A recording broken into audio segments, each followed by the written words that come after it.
Hello दोस्तों, नमस्कार। आपके अपने यूट्यूब चैनल पर आपका स्वागत है। इस वीडियो में हम बात करेंगे कई सारी इम्पोर्टेंट खबरों के बारे में। बाजार में काफ़ी ज़्यादा उतार चढ़ाव देखने को मिल सकता है क्योंकि कुछ बड़ी लेटेस्ट खबरें सामने आ रही हैं।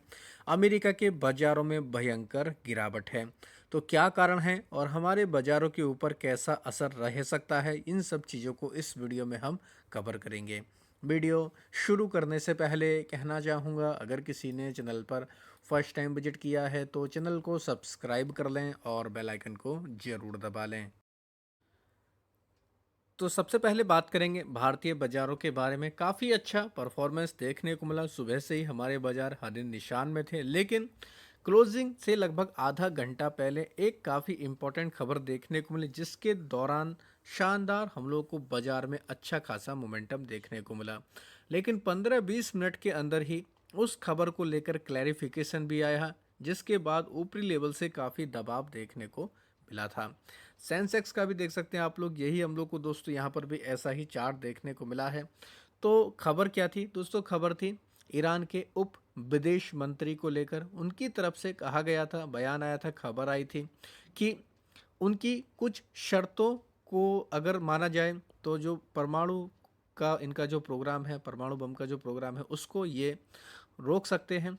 तो ऐसी खबरें देखने को मिली थी। हालांकि बाद में क्लैरिफिकेशन आया कि ये पुराना बयान था, इसको अपेश किया गया। तो बाजार में इसकी वजह से काफ़ी वॉलेटिलिटी देखने को मिली। तो अब अमेरिका के बाज़ारों का अगर हाल देखें, लगभग 800 पॉइंट की गिरावट है। डाउ जोन्स ऑलमोस्ट कह सकते हैं क्रैश हो चुका है। देख सकते हैं दोस्तों, रिफ्रेश किया है, 900 पॉइंट की गिरावट, भयंकर सेल ऑफ है डाउ जोन्स में। 2% के आसपास डाउ जोन्स टूट चुका है। तो काफ़ी ज़्यादा प्रेशर हो रहा है। अगर देखा जाए नैस्डैक नैस्डैक भी लाल निशान में, लेकिन नैस्डैक में इतनी गिरावट नहीं जितना डाउ जोन्स में है, क्योंकि नैस्डैक टेक्नोलॉजी वाली कंपनियों से जुड़ा हुआ है। डाउ जोन्स में सभी इंडाइसेस आते हैं। तो डाउ जोन्स तो भयंकर टूट चुका है। उसके पीछे का कारण वही है कि क्लैरिफिकेशन आया कि ऐसा कुछ नहीं है, पुरानी बातें थी, ये हमला करने से पहले की खबरें थी। अब ये बयान देखने को मिला है। तो ये क्लैरिफिकेशन आने के बाद तो दोस्तों अमेरिका के बाजार टूट चुके हैं। हालांकि कुछ हम लोग को फ्रेश मिसाइल स्ट्राइक भी देखने को मिली।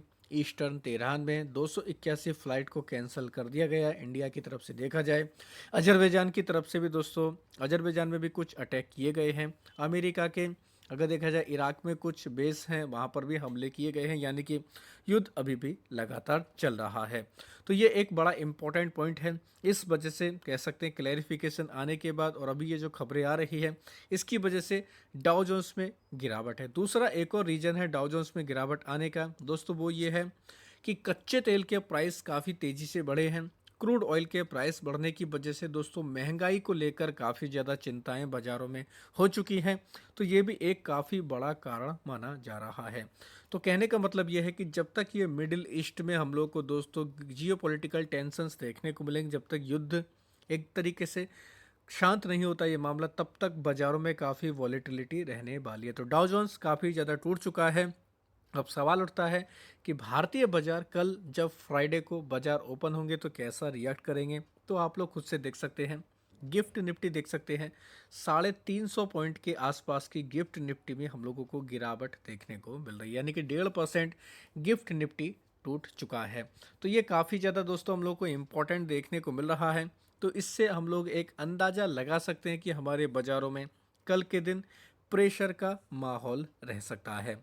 आज काफ़ी उतार चढ़ाव था। तो एफ आई डी आई की अगर एक्टिविटी देखें, डी आई ने तो लगातार दोस्तों आपको बताइए तो मौके पे चौका मारते हैं, यानी कि गिरावट में माल लेते हैं। 4,852 करोड़ डी आई ने डाला है, जबकि एफ आई की तरफ से 3,866 करोड़ निकाला गया है। तो ओवरऑल कह सकते हैं एफ आई की तरफ से बिकवाली की जा रही है। तो ये थे कुछ लेटेस्ट अपडेट जिसकी वजह से बाजार की दिशा दशा तय होगी। तो ये जरूर आप लोग स्टडी कर लें। अब बात करेंगे कुछ खबरों के बारे में, कंपनियों के बारे में जो काफ़ी बाजार के फोकस में रहेंगी। मजगान डॉक शिप बिल्डर की बात करेंगे। एक खबर आई थी बाजार में कि इस कंपनी को 99,000 करोड़ की डिफेंस डील हासिल हो सकती है। इस कंपनी को ऑर्डर मिलने वाला, जबकि कह सकते हैं मजगन डॉक का मार्केट कैप भी देखा जाए दोस्तों इसी के आसपास है, यानी कि मार्केट कैप के आसपास ही कंपनी को दोस्तों ऑर्डर मिलने की संभावनाएं, ऐसी खबरें देखने को मिली। और इसी खबर के बाद मजगांव डॉक शिप बिल्डर में हम लोग को आज के दिन काफ़ी अच्छा मोमेंटम देखने को मिला।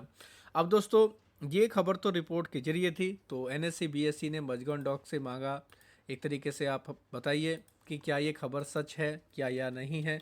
तो इसको लेकर मजगांव डॉक शिप बिल्डर की तरफ से आया दोस्तों क्लैरिफिकेशन में कंपनी की तरफ से जो कहा गया वो कहीं ना कहीं काफ़ी पॉजिटिव है। कंपनी की तरफ से कहा गया है कि जो डिफेंस डील को लेकर जो बातचीत है वो कंक्लूड हो चुकी है। सरकार की कुछ हम लोग को एंटिटीज देखने को मिल रही है, उनके अप्रूवल का इंतजार है। तो यानी कि जो रिपोर्ट के जरिए खबर आई थी वो कहीं ना कहीं कह सकते हैं एक पॉजिटिव खबर है। तो इस रिप्लाई के बाद में कह सकते हैं और भी मजगांव डॉक में काफ़ी अच्छा मोमेंटम आ सकता है।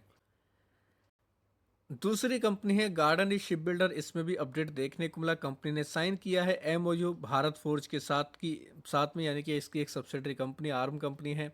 डिफेंस मैरीटाइम इनोवेशन को लेकर ये काम करेंगे। जिसके साथ एमओयू हुआ है उसका नाम है Kalyani strategic system limited.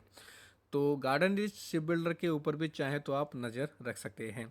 Tata Alexei में भी एक काफ़ी शानदार न्यूज़ देखने को मिली है। कंपनी ने लॉन्च किया है देव स्टूडियो डॉट ए आई। ये दोस्तों ऑटोमोटिव सॉफ्टवेयर इंजीनियरिंग को लेकर काफ़ी ज़बरदस्त काम करने वाले हैं। और इसी खबर की वजह से टाटा एलेक्सी हम लोग को काफ़ी फोकस में ये कंपनी देखने को मिलने वाली है।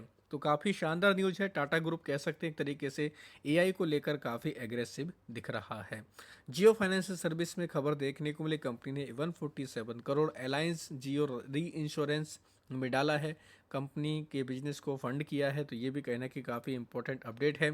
टीसीएस में भी खबर है, टाटा ग्रुप की कंपनी है, कि ये बातचीत कर रहे हैं कई सारी टेक कंपनीज के साथ में एआई डेटा सेंटर भारत में बनाने को लेकर। 10 गीगाबाट से लेकर ये दोस्तों यानी कि 10 गीगाबाट तक का दोस्तों ये एक तरीके से एआई डेटा सेंटर कैपेसिटी 2030 तक करने वाले हैं।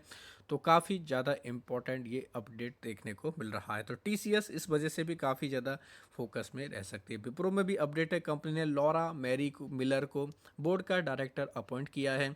ये हम लोग को 1 अप्रैल से इफेक्टिव होते हुए देखने को मिलेगा। 5 साल के लिए दोस्तों ये नियुक्त किया गया है। केटीएम केटीएम ने दोस्तों रिपे कर दिया 450 मिलियन यूरो का जो लोन था बजाज ऑटो यूनिट 2025 में लिया गया था, इसको इन्होंने पूरा चुकता कर दिया है। तो ये भी अच्छी खबर है। पीवी फिनटेक के ऊपर चाहें तो आप नज़र रख सकते हैं। इसमें हमें एक अपडेट ये देखने को मिला है, रिपोर्ट के जरिए खबर है कि पीवी फिनटेक में इस कंपनी के जो को फाउंडर हैं याशीष दहिया और आलोक बंसल, इसमें अपनी हिस्सेदारी को बेच सकते हैं। लगभग 1.1% का स्टेक इसमें बेचा जा सकता है। 50 लाख शेयर कह सकते हैं। फ्लोर प्राइस 1445 से 1450 के बीच में हो सकता है। तो ब्लॉक डील के जरिए इस कंपनी में भी काफ़ी ज़्यादा एक्शन देखने को मिलने वाला था। पीवी फिनटेक भी इस वजह से फोकस में कंपनी देखने को मिल जाएगी। फिनकारो फाइनेंशियल सर्विस ने पार्टनरशिप की है गोदरेज फाइनेंस के साथ में। ये दोस्तों आरबीआई का को लैंडिंग फ्रेमवर्क के तहत गोल्ड लोन ऑफर करने वाले हैं। तो गोल्ड लोन सेक्टर में कह सकते हैं एक और एंटिटी की एंट्री देखने को मिल रही है। डीसीएक्स सिस्टम को 68 करोड़ का ऑर्डर मिला है एचएएल की तरफ से। एयरबॉर्न सिस्टम को लेकर इनको ये ऑर्डर दिया गया है। एसबीआई कार्ड में कंपनी ने डिक्लेयर किया है ₹2.5 का इंटरिम डिविडेंड। 11 मार्च इसकी रिकॉर्ड डेट तय की गई है। अब अडानी टोटल गैस के ऊपर जरूर आप नज़र रख सकते हैं। खबर है कि अडानी टोटल गैस की तरफ से गैस के प्राइस ट्रिपल कर दिया गया है। इंडस्ट्रियल गैस प्राइस की बात हो रही है क्योंकि वेस्ट एशिया का जो कन्फ्लिक्ट फिलहाल देखने को मिल रहा है, इसकी वजह से एलएनजी की सप्लाईज में काफ़ी ज़्यादा हम लोग को दिक्कतें देखने को मिल रही हैं। तो देख सकते हैं दोस्तों कंपनी ने 119 रुपये पर स्टैंडर्ड क्यूबिक मीटर कर दिया है गैस का दाम, जो पहले 40 रुपये था। तो 3 गुना तक ये बढ़ता हुआ देखने को मिला, जिसकी वजह से कह सकते हैं अडानी टोटल गैस ये कंपनी काफ़ी फोकस में रहेगी। और दोस्तों कहीं ना कहीं एनर्जी के दाम बढ़ रहे हैं, तो ये भी चिंता की बात है। अब बात करेंगे एएसएम लिस्ट के बारे में। 6 मार्च से यह सर्कुलर लागू हो जाएगा। टोटल शॉर्ट टर्म की लिस्ट में 8 कंपनी ऐड की गई, जिनमें Access Dear Limited, Awadh Sugar Energy, Check Point Trends, F Mac international financial Service, Kirdhan Infra, Lead Financial Service, SRU Steel और तेजस नेटवर्क को ऐड कर दिया गया है। 9 कंपनियां बाहर भी निकली जिनमें Basil Pharma, BGIL Film and Technology, D Development Engineers, Golecha Global Finance, Justo Real Fintech, Kitex Garments, Laddu Gopal Online Service, Likhami Consulting और बंता बायो साइंसेस का नाम है। लॉन्ग टर्म की लिस्ट की बात करेंगे, यहाँ पर 3 कंपनियों के ऊपर एक्शन हुआ जिनमें धन सफल, Fincher, Golecha Global finance, वंता biosciences का नाम है। एलांगो इंडस्ट्री को स्टेज 2 में डाल दिया गया है।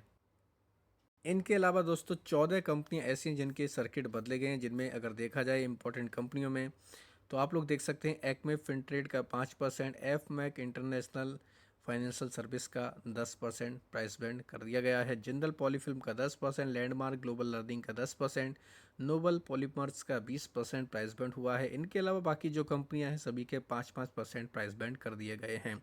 तो चाहे आप इन कंपनियों को भी अपने फोकस में रख सकते हैं, रडार पर रख सकते हैं।